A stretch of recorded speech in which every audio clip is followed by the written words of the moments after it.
আসসালামু আলাইকুম, welcome back to my রাজবাড়ি কৃষি চ্যানেল। সবাইকে ধন্যবাদ। আশা করি সবাই ভালো আছেন। আজকের ভিডিওটা হলো একেবারেই ছোট ভিডিও। সেটা হলো ফাউল পক্স কাকে বলে। ফাউল পক্স হচ্ছে মুরগি যখন অ্যাডাল্ট হয়ে যায় তখন মুরগির চোখে মুখে দিয়ে ছোট ছোট গুটি হয়। ওই গুটির কারণে মুরগি মারা যায়, মুরগির গায়ে প্রচুর জ্বর হয়, মুরগিটা মারা যায়। এই কারণে ওই রোগ সবাই ধরতে পারে না। এটা হলো মূলত ফাউল পক্স। এটা যদি আমরা ছোটোবেলায় এই ভ্যাকসিনটা করে দিই তাহলে মুরগির এই সমস্যা হয় না।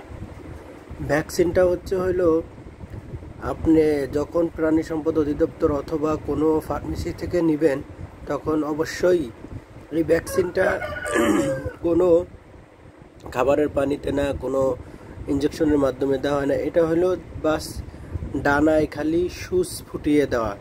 ওই ভ্যাকসিনটা নিয়ে খালি ডানায় খালি একটা খোসা দিয়ে দিলেই আপনার ইনফেকশাস ফাউল পক্সের ভ্যাকসিন হয়ে যায়। আর এটা হয়ে গেলেই আপনার মুরগি আর এই আক্রান্ত হবে না, মরার সম্মুখীন খুবই কম থাকবে। যারা বিশেষ করে ছোটোখাটো খামারি যারা অল্প দিয়ে শুরু করতেছেন তারা অবশ্যই এই ভ্যাকসিনগুলা খুব খেয়ালের সহিত দিবেন। এটা দিলে হয়তো আপনার মুরগিগুলা ভালো থাকবে, সুস্থ থাকবে। এই ভ্যাকসিনটা সেম এই ভ্যাকসিন হইতে পারে অথবা অন্য কোম্পানির হইতে পারে। এটা 1000-এর ডোজ, কোনোটা 300 ডোজ আছে। এটা নিয়ে আপনি করে দিবেন। এটা করে দেওয়ার ফলে আপনার মুরগি অসুস্থ হবে না, ভালো থাকবে, সুস্থ থাকবে। আর এই বিষয়টা কীভাবে দিতে হয় সেই ভিডিও একটা দেব। আর আপনারা যদি দিতে চান অবশ্যই না বুঝলে যোগাযোগ করবেন। ইনশাল্লাহ কিভাবে দিতে হয় আমরা অবশ্যই জানিয়ে দিব এবং কি বলে দিব কীভাবে ভ্যাকসিনটা দিতে হয়। ভ্যাকসিনটা দিয়ে দিলে আপনার মুরগির আর এই সমস্যাটা হবে না।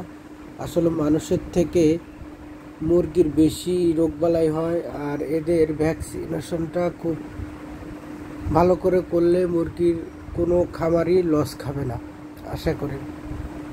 এই জন্যই বলবো যে ভ্যাকসিনটা অবশ্যই দিবেন। আর ভ্যাকসিনটা না বুঝলে অবশ্যই আমাদেরকে জানাবেন। আজকের ভিডিও এতটুকুই। সবাই ভালো থাকবেন, সুস্থ থাকবেন। আর হলো অরিজিনাল পিওর টাইগার মুরগির বাচ্চা নিতে চাইলে আমাদের সাথে অবশ্যই যোগাযোগ করবেন। রাজবাড়ির মধ্যে আমরা রাজবাড়ি পুরা জেলায় আমরা দিয়ে থাকি। সবাই ভালো থাকবেন।